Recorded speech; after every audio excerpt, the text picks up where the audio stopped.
Le cancer, j'en ai eu 2. Le cancer du sein, j'en ai eu 1. Au début, je n'ai pas compris.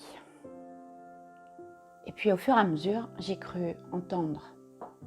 Alors, j'ai mieux écouté. Et puis j'ai vraiment entendu.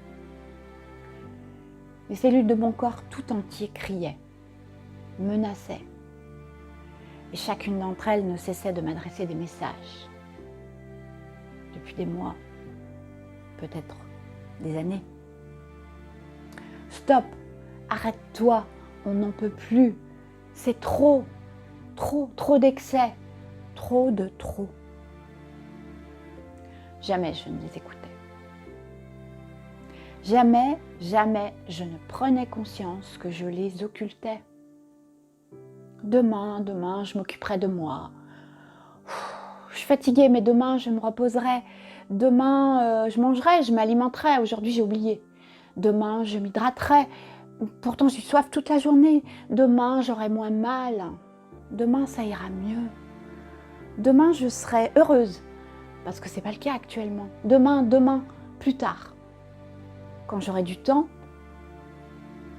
Quand j'aurai de l'argent. Les messages étaient de plus en plus forts. Mais c'est incroyable comme le déni peut conduire à la destruction. Et puis un jour, le message est tombé. Fort, franc, sans équivoque. Tranchant comme un couperet. Comme une sentence. Alors pour moi maintenant, ça fait longtemps. Ça fait longtemps maintenant.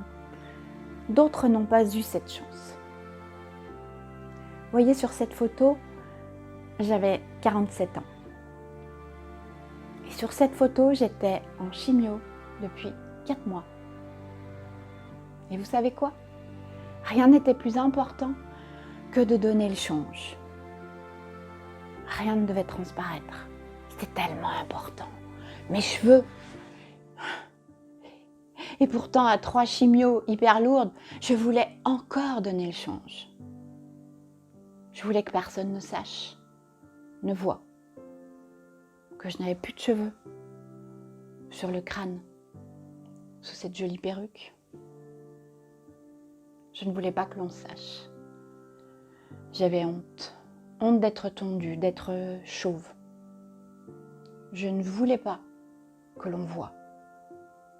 Même mes sourcils qui étaient dessinés au crayon et mon sourire qui était crispé souvent par la douleur, mais surtout par la peur. Au-delà de tout, je voulais donner le change. Et je ne les écoutais toujours pas, mes petites cellules qui étaient aux abois.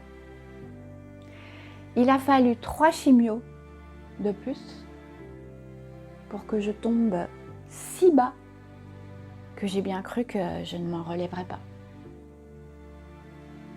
Aujourd'hui, je sais que grâce à ce cancer du sang, j'ai pris conscience du miracle qu'était mon corps et du soin que je devais lui apporter.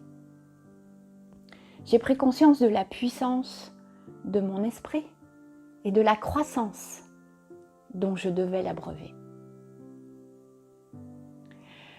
Et j'ai enfin compris qu'il fallait que j'y connecte mon cœur. Ce cœur tellement douloureux, tellement généreux, mais pas heureux. Il fallait que je connecte ce corps, cet esprit, pour que plus jamais le doute ne s'installe. Et que je nourrisse ces sentiments vertueux de fierté, d'amour de soi, d'estime de soi, d'image de soi, dont je n'avais aucune idée à l'époque. Pour tout faire, pour me mettre en sécurité, pour me donner tout l'amour que j'ai toujours mérité, pour comprendre que j'ai le libre choix de vieillir ou de grandir, d'haïr ou d'aimer. Et j'ai vraiment choisi de vivre plutôt que de mourir. Aujourd'hui, j'ai tellement compris que si je ne m'occupe pas de ma santé, demain, je serai encore obligée de m'occuper de ma maladie. et de n'y rien changer est de la pure folie. Alors sur ces dernières années, je l'ai dit, je l'ai crié fort, je l'ai dit à Flo, je l'ai dit à Colette, je l'ai dit à Cathy, je l'ai dit à Mandy, je l'ai dit à Nathalie. Je l'ai dit à tant d'autres de mes amis qui, comme moi, n'avaient pas compris. Et puis, je leur ai écrit à mes chères petites cellules. Mes chères petites cellules, mes chéries, sans vous, je ne suis rien. Pardon et merci. Je vous ai enfin compris. Et entre nous, c'est pour la vie.